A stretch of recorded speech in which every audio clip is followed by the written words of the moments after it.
Oke, selamat datang di channel Doyan Mistis. Ini rekaman gue ini jam 3 pagi. Semalam gue buat alur cerita, tapi malamnya ke bawah mimpi. Ya udahlah, gaskan aja. Kali ini gue mau cerita tentang sebuah daerah di Jawa Timur, yaitu Banyuwangi. Ada sebuah losmen tua bernama Losmen Melati yang sudah lama kosong. Bangunan itu dulunya ramai di era 80-an, tempat persinggahan para pedagang dan pelancong. Tapi setelah insiden mengerikan di tahun 1995, losmen itu ditinggalkan. Konon, seorang tamu ditemukan wafat di kamar nomor 13 tanpa sebab yang jelas, dengan ekspresi yang ketakutan yang membeku di wajahnya.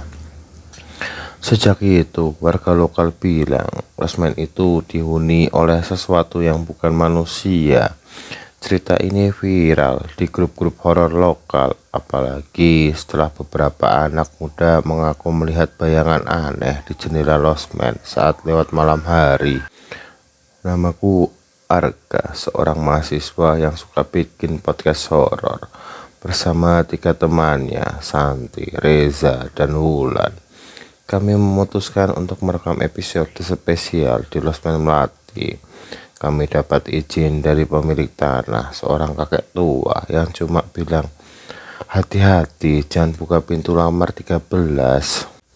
Kami cuma ketawa, mikir itu cuma omongan orang tua untuk nakut-nakutin. Kami bawa mikrofon, kamera, dan alat perekam suara, plus senter dan baterai cadangan. Rencananya kami bakal nginap semalam, merekam suasana dan wawancara soal sejarah losmen itu. Kami tiba di losmen itu Jumat malam sekitar jam 7 malam November 2024. Langit mendung dan udara Banyuwangi yang biasanya hangat terasa dingin di sekitar losmen. Bangunan kecil 2 lantai dengan dinding cat putih yang sudah mengelupas dan jendela-jendela kayu yang sebagian patah. Di depan pintu masuk ada pohon kamboja tua yang baunya menyengat bercampur dengan aroma tanah basah. Begitu masuk kami disambut bau apek yang menusuk seperti kain basah yang dibiarkan bertahun-tahun. Lorong utamanya gelap, hanya diterangi lampu darurat yang kami bawa. Kami set up peralatan di ruang resepsionis yang masih punya meja kayu tua dan buku tamu berdebu. Reza yang paling genit coba bercanda. Kalau ketemu hantu cewek cantik, gue ajak ngobrol. Santi cuma nyengir, tapi Wulan kelihatan gelisah sejak awal.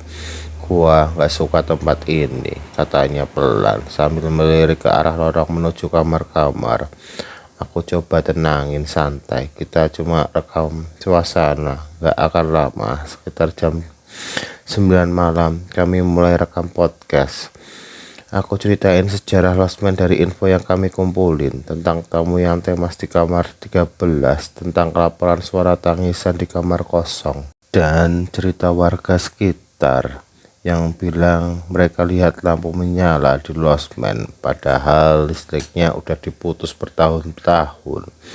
Saat aku ngomong, mikrofon tiba-tiba nangkap suara statis aneh, padahal alat kami baru dan sudah dicek. Reza bilang mungkin interferensi, tapi suara mistis itu berulang, kayak ada bisikan samar di latar belakang jam 10 malam. Kami memutuskan untuk jelajahi lantai 1. Lorongnya sempit dengan pintu-pintu kamar yang bernomor pudar. Di ujung lorong ada pintu kamar 13 terkunci rapat dengan gembok berkarat.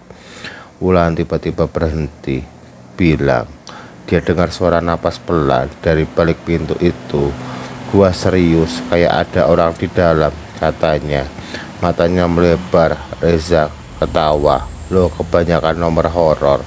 Tapi saat kami mendekat, senterku berkedap-kedip dan suhu di lorong itu rasanya turun drastis. Aku cium bau aneh, kayak bau cairan merah, tapi cuma sesaat. Dan cerita warga sekitar yang bilang mereka lihat lampu menyala di losmen, padahal listriknya udah diputus bertahun-tahun. Saat aku ngomong, mikrofon tiba-tiba nangkap suara statis aneh, padahal alat kami baru dan sudah dicek. Reza bilang mungkin interferensi, tapi suara mistis itu berulang, kayak ada bisikan samar di latar belakang jam 10 malam. Kami memutuskan untuk jelajahi lantai 1. Lorongnya sempit dengan pintu-pintu kamar yang bernomor pudar.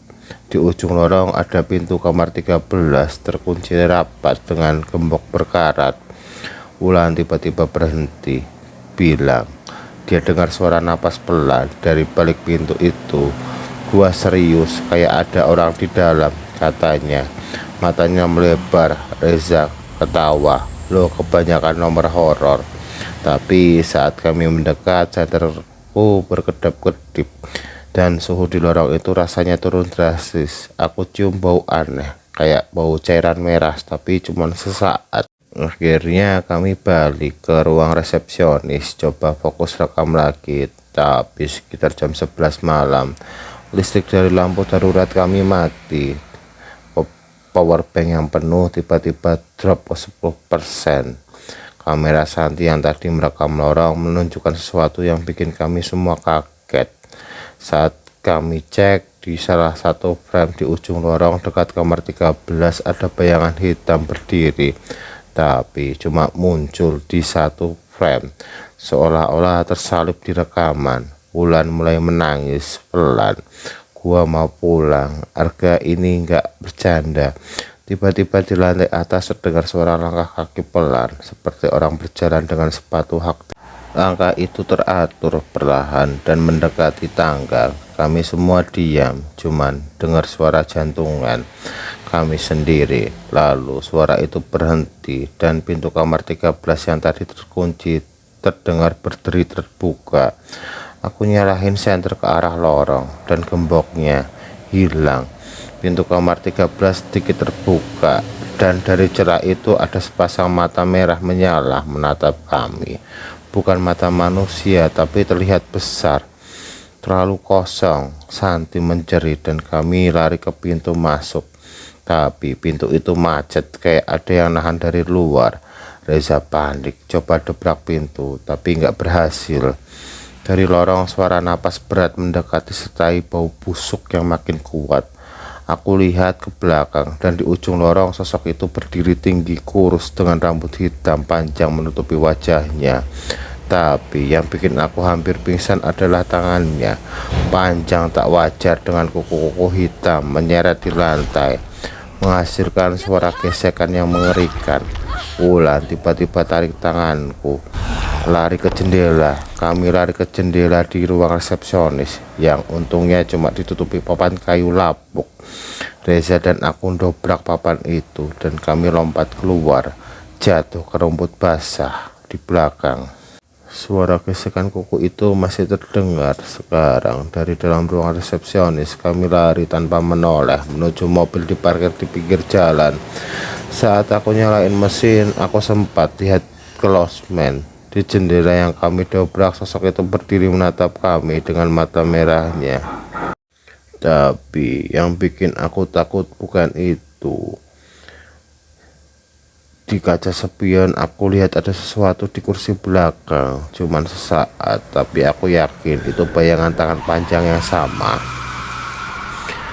Kami sampai di kota dalam kondisi shock. Malam itu kami ngumpul di rumah Reza, coba tenangin diri.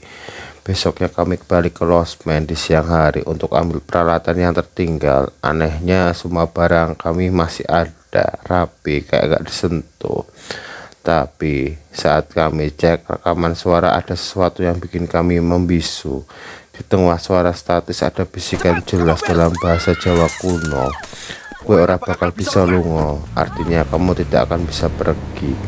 Yang lebih mengerikan, di salah satu foto yang diambil kamera otomatis ada kami berlima di lorong, meski kami yakin cuman berempat malam itu.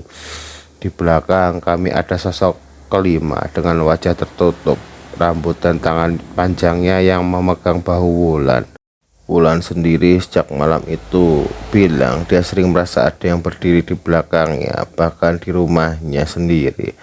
Podcast kami berhenti total. Aku sekarang takut buka rekaman atau foto apapun di malam itu, karena setiap kali aku coba, aku dengar suara gesekan kuku di belakangku. Cerita tentang Rosman Melati memang ada di Banyuwangi, meski detailnya sering berbeda di setiap versi. Beberapa warga bilang kamar 13 adalah tempat ritual aneh di masa lalu, dan siapapun yang masuk tanpa izin akan diikuti sesuatu. Kalau pernah ke Banyuwangi dan dengar cerita serupa, mungkin ini bukan cuma dongeng.